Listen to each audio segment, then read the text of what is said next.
అండి ఈరోజు తలకాయ మాంసం కర్రీ చేసుకోబోతున్నాం. పులుసు చేస్తున్నాను. ఇవి మసాలాలు: ఆనియన్, ఉల్లిపాయ, ఇంకా చింతపండు, అల్లం వెల్లిపాయ పేస్ట్. మనం తయారు చేసే విధానం చూద్దాం. చూడండి, ఆయిల్ హీట్ ఎక్కింది కుక్కర్లో.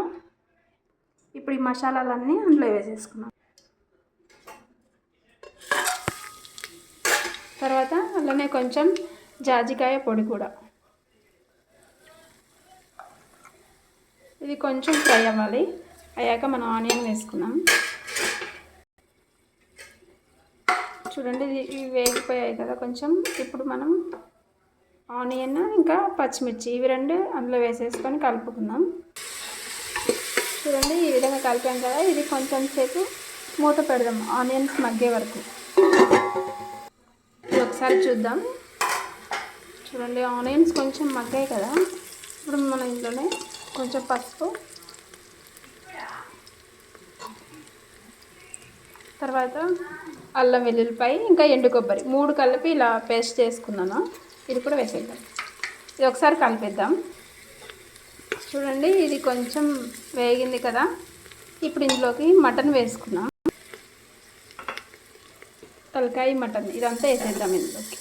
చూడండి, అది వేసుకున్నాను కదా. ఇప్పుడు ఇందులోకి ఉప్పు వేసుకున్నాం. నేనైతే ఒక 2 స్పూన్స్ ఉప్పు వేస్తాను. ఇది కలిపేద్దాం ఒకసారి. చూడండి, ఇది ఈ విధంగా కలిపేసాం కదా. ఇప్పుడు ఇది మీడియం ఫ్లేమ్లో పెట్టుకొని ఒక 10 నిమిషాలు కొద్దిసేపు మగ్గనిద్దాం. ఇది ఒకసారి చూద్దాం ఎలా ఉందో. చూడండి, కొంచెం మగ్గింది కదా. ఒకసారి కలిపేద్దామండి ఇది. చూడండి, నేను ఈ విధంగా కలిపేస్తాను. ఇప్పుడు కారం వేద్దాం ఇందులోకి.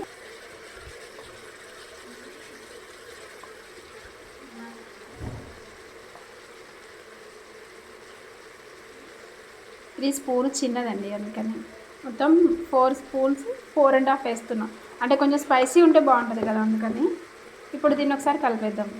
చూసారా, ఇప్పుడు ఇది ఈ విధంగా కలుపుకున్నాం కదా. కొద్దిసేపు మూత పెట్టి ఉంచుదాం. ఇది ఒకసారి చూద్దాం.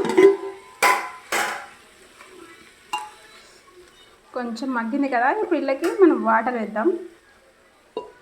ఈ గ్లాస్తో మొత్తం నేను ఈ మొత్తం ముక్కలన్నీ పైకి మునిగే వరకు వాటర్ వేసుకుంటాను. పెద్ద గ్లాస్తో మొత్తం 4 గ్లాస్ వాటర్ వేసానండి ఇందులోకి. ఇప్పుడు దీన్ని ఇలా కలిపేసి మనం ఇంకా విజిల్ పెడదాం.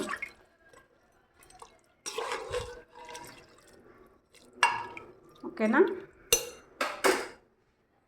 చూడండి, ఈ విధంగా కుక్కర్ మూత పెట్టుకున్నాం కదా. ఇప్పుడు విజిల్ పెట్టేసుకొని విజిల్స్ ఒక 10 విజిల్స్ వచ్చే వరకు వెయిట్ చేద్దాం. చూడండి, విజిల్స్ అయిపోయాయి. ఇప్పుడు మనం మూత తీసి చూద్దాం ఒకసారి. చూసారా, వాటర్ అన్నీ దగ్గరికి అయిపోయాయి. ఇప్పుడు కొంచెం పులుసు ఉంది, ఇంక ఈ మాత్రం ఉండాలి తలకాయ పులుసు అంటే. ఇప్పుడు ఇందులోకి మనం చింతపండు రసం వేసుకుందాం. చూడండి, ఇదంతా వేసేసి ఇది కూడా కొంచెం మగ్గే వరకు, పచ్చి అంతా పోయే వరకు కొంచెం సేపు ఉంచుతాం. ఇది మళ్ళీ ఒకసారి మూత పెట్టేసి ఉంచుతాం. ఒకసారి చూద్దాం. చూడండి, ఈ విధంగా ఉడుకుతుంది కదా. ఇప్పుడు ఇందులోకి కొంచెం కొత్తిమీర, పుదీనా, కరివేపాకు వేసేద్దాం. తర్వాత ఇళ్ళకి ధనియాల పొడి, ధనియాలు, జీలకర్ర 2 కలిపి పొడి చేసి పెట్టుకున్నాను. ఇది ఒక 3 స్పూన్స్. ఇది చిన్నదే, దీంతో 3 వేసాను. ఇది ఒకసారి కలుపుకుందాం. మంచిగా ఉడికిపోయింది. వీడియో నచ్చితే తప్పకుండా లైక్ చేయండి, షేర్ చేయండి, సబ్స్క్రైబ్ చేసుకోండి ఫ్రెండ్స్. ఇది ఇంకా కొంచెం సేపు ఉంచేసి నేను స్టవ్ ఆఫ్ చేస్తాను. మళ్ళీ ఒకసారి మూత పెట్టేసుకున్నాం. ఇప్పుడు ఒకసారి చూద్దాం. ఆయిల్ కూడా పైకి వచ్చింది, మంచిగా ఉడికిపోయింది కదా. ఇది జలుబు చేసిన వాళ్ళు తిన్నారంటే దెబ్బగా జలుబు అంతా తగ్గిపోతుందండి. పులుసు ఇలా ఈ విధంగా పెట్టుకొని మంచిగా ఉడికిపోయింది. ఇంకా నేనైతే స్టవ్ ఆఫ్ చేస్తున్నాను. ఓకేనా ఫ్రెండ్స్, ఇప్పటివరకు వీడియో చూసినందుకు థ్యాంక్ యూ. బాయ్.